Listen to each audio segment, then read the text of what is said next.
Loners Stay Together, an original mystery by Robert Napier. Chapter 11. We walk into the bookstore. It's like a nerdy wonderland. Books, college teas, stationery, souvenirs, calculators, etc. 2 or 3 customers browse the aisles. I look them over. Then Raimi targets a college-aged boy in corduroys and a sweater vest who is shelving books one-handed. His other hand constantly scrolls his phone. Raimi points at him like a secret agent. That's him. His name is Marty. I walk over to him. Hey there. Marty looks like he is going to faint when he realizes a girl is talking to him. What? How you do 2 things at once? Oh, sorry, I don't know, I'll stop. I'm Cassie. I offer to shake his hand, but the sleeve of Roman's sweater is dangling over my fingers. He fumbles to put away his phone. No, shelve the books, no, put down the phone. No, put it in a pocket, any pocket, and drops the books. Eventually, he shakes my fingers. His hand is clammy even through the fabric. I thought I knew all the students here. He shrugged like it's no big deal. Only bookstore on campus. Gotta stay ahead of the game. Cool, I say. But I don't know you. I mean, we haven't met. Hi, I'm Cassie from LA, University. I came to see Dr. Rithvik give a lecture. He's like totally cool. Oh, did you hear what happened? What a tragedy. It was just a matter of time, of course, but it's not good for the school. I couldn't help but find his candor a bit odd and ask, was he causing problems? Ho. You don't know the half of it.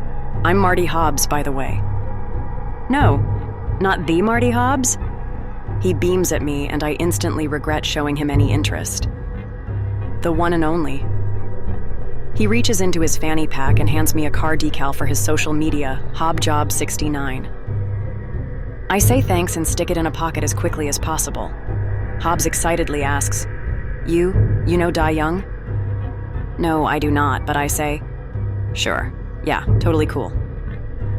She knew Dr. Rithvik and Dr. Voynich from way back. She says there were a lot of drugs, a lot of crazy shit. The grads called them Viknik, like they were rock stars or something. I'd love to, hang with you guys sometime. Hobbs was visibly excited and sweating to have the attention of a cute girl. People are pretty tight-knit around here. Who do you know? What do you mean? Hobbs faltered, maybe sensing something was off. For an introduction, he said. I had to play it cool. Play it cool, Cass. Don't break his arm. Cool. Well, I know Professor Loner, for one. Marty Hobbs takes a moment to assess me up and down. Young? Check. Blonde? Check. Tits? Check. Collegiate sweater? Check. He was still very skeptical of my claim. Professor Loner? How? Then fucking finally, Raimi shows herself. Her easy smile relaxes Marty, and he flashes with recognition. Young? Check. Mysterious? Check. Tits? Meh, but check. He recognizes her, but she's not someone he ever had the nerve to talk to. Despite his reservations, he can't stand up to 2 pairs of tits. He luxuriates under the attention for a moment, then magnanimously concedes, I think I can arrange something. We leave the bookstore with a time and place to meet Hobbs. Raimi and I kill time until our appointment with Hobjob69. We go sit on a bench and watch traffic. She tells me about her mom. There's not much to say. She tells me that she was kidnapped last year by a drug dealer, and my racist ass assumed she was talking about a Mexican cartel or something. In my defense, she wanted me to think that. But she never said that, so shame on me. She tells me she has night terrors about being tied up and choking, and she takes long pauses to not cry. She tells me that Dr. Rithvik took her in and helped her get into school.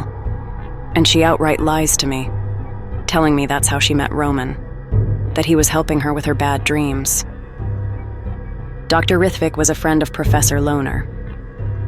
He didn't ask questions. He cared for me. Didn't the cops question you? Of course, but it's not like I could remember much anyway. When mi madre did come, she was in no condition to care. Ramsey explained that her mother was an illegal immigrant who had already fled Texas and Arkansas, following the meth to the Midwest. She had changed names a dozen times. "Quedamos," she whispered. "En el olvido?" Through the cracks. Keep in mind that at this time I know absolutely dick about any dream house or anything about Deacon Voynich, except that he was an acquaintance of Dr. Rithvik. Yeah, I took a mental note of it when Hobbs brought it up, but he might as well be Todd Dillman for all I care right now. Raimi wanted to take me to an upscale clothing store. She insisted I needed to blend in better. I thought I was doing a pretty good job, but she said I look like Facebook, whatever that means. She tossed me jean shorts and a leather jacket, bracelets, mismatched earrings, neon eyeliner, headbands, nail polish, and white cotton knee socks. What am I supposed to do with this stuff? But she's got the doctor's platinum card, so what the hell? When we're done playing dress up and I look ridiculous, that's when I spot a billboard for blank car dealership, new and used, American and imported. The name's familiar, so I decided to check it out. Half the cars at Rithvik's shindig had that same name stuck to their back bumpers. I take Raimi with me, and she's excited to be part of a secret mission. I let her navigate to the address on her phone. She whispers directions to me like we're under surveillance. It's a smallish lot with some shiny expensive shit up front, and rows of junkers in the back. Before we can slam the car doors, a salesman is on top of us. Ick, no thank you. First thing he does is whistle at my hot rod. Men seem to believe there's a social loophole concerning cars and tattoos that allows them to be overly familiar with women. I tell him I'm looking for a white Challenger with red interior. He's genuinely perplexed by the specificity of my request. I tell him to check with the manager. He stutters but doesn't want to turn us away. He leads us into the showroom. Before he disappears, I tell him, "Oh yeah," with flames on the side. I check my teeth in the side view mirror of a Bugatti while we wait. About 5 minutes later, a suit comes out and asks me again what I'm looking for. Again, I tell him I'm in the market for a Challenger, white with flames. He says they don't deal in any classic cars, but here's his card. I hand the card to Raimi and say, "Sorry, Davika. You'll have to tell Dr. Rithvik to take his business somewhere else." "Nathan Rithvik?" The suit says pretty darn quick. "Sorry for the inconvenience," I say as I open the door for Raimi. "Let's get back to the mansion. Your uncle will be really disappointed." "You know, I almost forgot," says the suit. "Some inventory just arrived. It doesn't always show up in our system. You can wait in my office while I check." "Oh, perfect," I smile. We are ushered into a back office with a cloudy 75-gallon tropical aquarium and a panoramic view of the side lot. It's obviously too nice to be the suit's office. He indicates for us to sit in the plush chairs in front of the desk with a promise to return promptly. When he shuts the door, I lean across to Raimi, who seems to think this is a lot of fun. I, on the other hand, am pretty sure I've made a big mistake. "Do me a favor." "Yes, what next?" "Just don't panic." Some of the enthusiasm drains from her face. "Kay?" I give her a quick thumbs up. "Okay." 2 men enter the office and I'm already on my feet. They grab Raimi first. I put out my hands, but I don't resist them. Raimi and I are forced face first against the wall. More suits pile into the room. I can't see, but my instinct says 5 to 8. I don't look at them. I hold eye contact with Raimi. Strong hands on our backs press us on the wall. No words are spoken. Our feet are kicked apart, and we are patted down from the crown of our heads to the soles of our shoes. Large hands turn out pockets while others dump our purses on the desk. They are not police. They make it very clear they're not worried about our rights or our gender. When they're satisfied, they drag and drop us back in the seats like folders to the recycle bin. I hold Raimi's hand and remind her to stay calm. Easier said than done. She's more mad at me than scared at the moment. 5 or 8 suits pile out of the office, leaving a stranger at the door. About a minute later, another walks in. He looks like a gorilla in a man costume. He clears his throat as he sits behind the desk. He folds his hands on the leather protector and looks us over back and forth. Just before he opens his mouth, I beat him to it. Who are you?" He's a white male, about 45, with combed-over brown hair and blue eyes. "I am Eben Hruska. I am the owner of this dealership." I act like this is a perfectly normal business meeting. "Great. I'm looking for a white Challenger with red interior and flames down the side. Seen any around?" "You have a beautiful car already. Why do you need such a car?" "It was my brother's." "Brother?" Hruska finds my driver's license amid the clutter of our purses on his desk. He reviews it. He then glances at Ramey's student ID. "And Natan is your uncle?" She chokes and can't commit to either a shake or a nod. "Yep," I answered for her. "I'm sorry to hear of your brother's passing. He was a friend of mine. Dr. Rithvik, not so much. I'm a private investigator. I want to know who killed Roman." Hruska considered this, fishing my PI card from the pool. "This is expired." "Blood doesn't expire."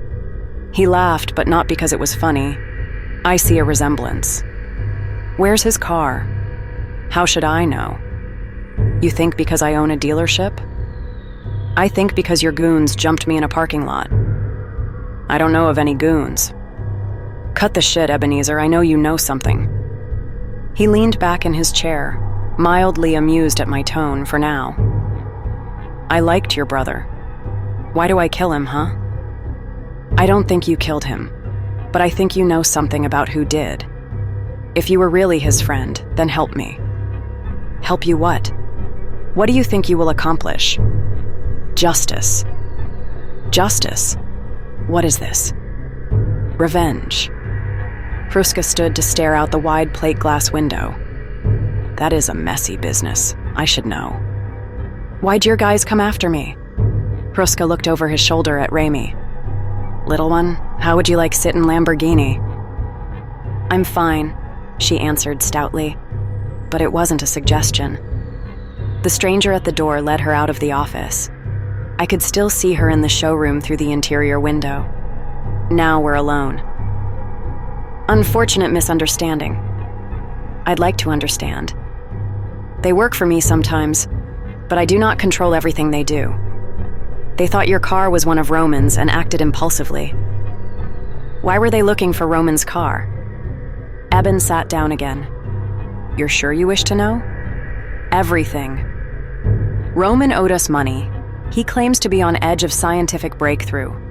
Not just money. He needed equipment, untraceable. I can provide it." "Okay, you provide money and equipment. For what?"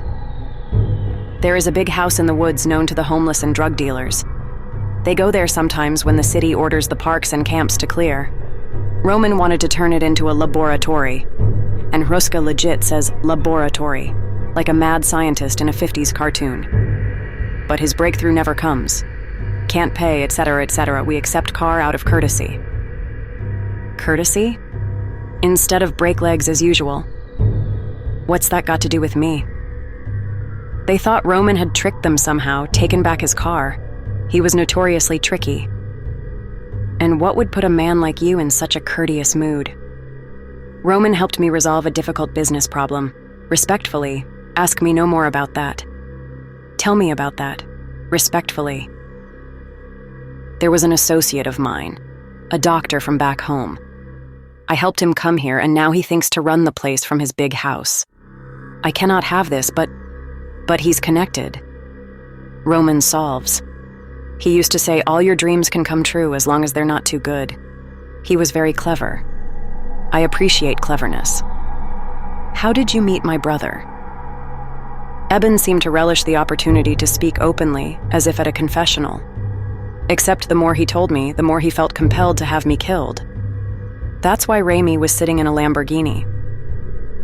"When I first come here, terrible dreams. I was seeing the doctor from back home, but he could do nothing. Worse. Wait, Doctor who? I forget his name. I knew that was bullshit, but I was already pushing my luck right off a ledge. Can you tell me what happened to him?"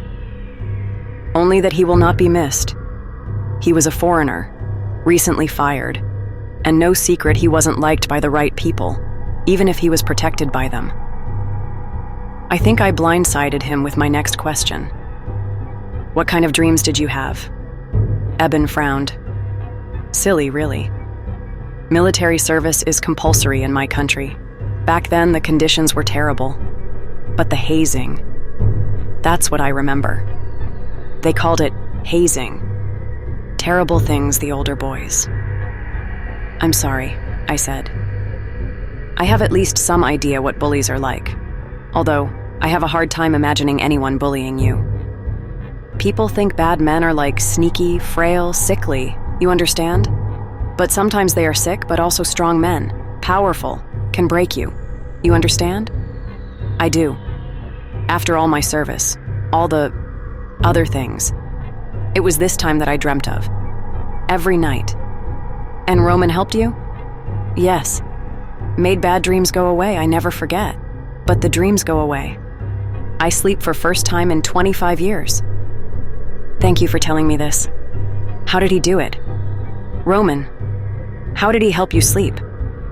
Eben searched the ceiling for his broken English. He dreamed for me. If you find his killer, you call the police? Yes. That is for the best. He laid his business card on top of one of the ID cards. A phone number was handwritten on the face of it. We will not meet again. He turned in his chair to stare at the fish tank. I rushed to scoop all of our belongings back into my bag. You know, all the direct sunlight from that window is causing your algae problem. Hello, listener. I just wanted to say thank you for your support. If you enjoy this content or have suggestions on how to improve on it, please leave a like or comment. Consider subscribing so you never miss an episode. Thank you.